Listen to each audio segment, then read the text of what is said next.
Leitura 300. Lucas, 1 a 3. Projeto 365, 27 de outubro de 2023. Lucas 1. Lucas conta a história de Jesus a partir da perspectiva única de um gentio, um médico e o primeiro historiador da igreja primitiva. Embora não seja uma testemunha ocular do ministério de Jesus, Lucas, no entanto, estava preocupado que os relatos das testemunhas fossem preservados com precisão e que os fundamentos da fé cristã fossem transmitidos intactos à próxima geração. No Evangelho de Lucas estão muitas parábolas de Jesus. Além disso, mais do que qualquer outro evangelho, ele dá exemplos específicos da preocupação de Jesus pelas mulheres. Havia muito interesse em Jesus, e muitas pessoas escreveram relatos em primeira mão sobre ele. Lucas pode ter usado esses relatos e todos os outros recursos disponíveis como material para um relato preciso e completo da vida, ensinamentos e ministério de Jesus. Porque a verdade era importante para Luke, ele confiou muito em relatos de testemunhas oculares. O cristianismo não diz, feche os olhos e acredite, mas sim, verifique por si mesmo. A Bíblia o encoraja a investigar suas afirmações completamente porque sua conclusão sobre Jesus é uma questão de vida ou morte. Lucas 2. Lucas é o único escritor do Evangelho que relacionou os eventos que registrou a história mundial. Seu relato foi dirigido a um público predominantemente grego, que estaria interessado e familiarizado com a situação política.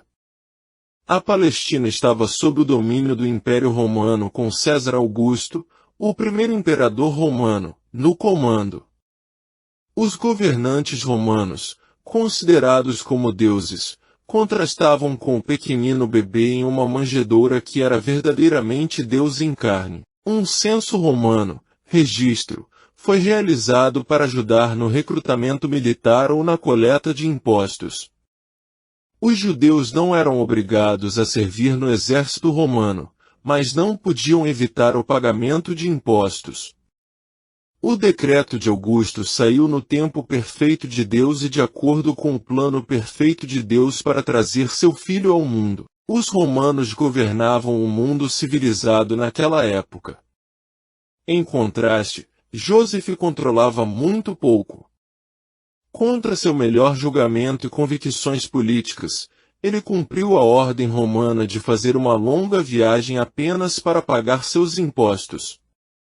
Sua noiva, que precisava ir com ele, estava para dar à luz. Os romanos estavam no controle na medida em que a autoridade humana pode obter o seu caminho exercendo o poder humano.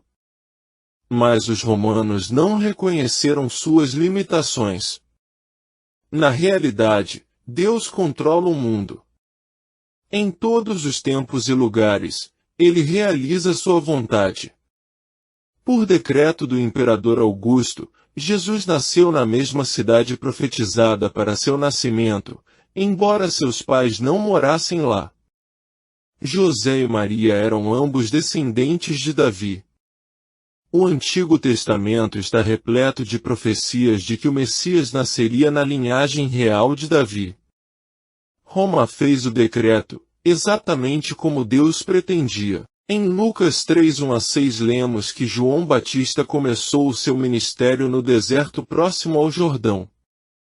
Ele era um profeta diferenciado, pois sua missão era preparar o coração do povo para o ministério de Jesus Cristo. A pregação de João Batista confrontava o povo ao arrependimento, à mudança de atitude, algo que acontecia de fato. Eles, sentindo o constrangimento da palavra de Deus, perguntavam a João Batista o que deviam fazer. João Batista os instruía no caminho de santidade e os exortava a que dessem frutos dignos de arrependimento. Lucas 3 e o testemunho de João Batista. O testemunho de João Batista era tão forte e carregado pelo poder de Deus, que as pessoas começaram a pensar que ele era o Cristo. Isto me surpreende muito, pois João Batista não fez nenhum milagre. Contudo, ele era o milagre. Ele era a voz profética. João Batista diz que o Messias seria muito maior do que ele. Enquanto eu os batizo com água, ele os batizará com o Espírito Santo e com fogo, dizia João. Certo dia, enquanto João Batista batizava no Jordão, Jesus Cristo chegou para ser batizado por ele. No entanto, quando ele foi batizado por João Batista, enquanto ainda orava, o Espírito Santo desceu sobre ele e a voz de Deus Pai foi ouvida por todos, dizendo: Tu és o meu Filho amado, em ti me agrado.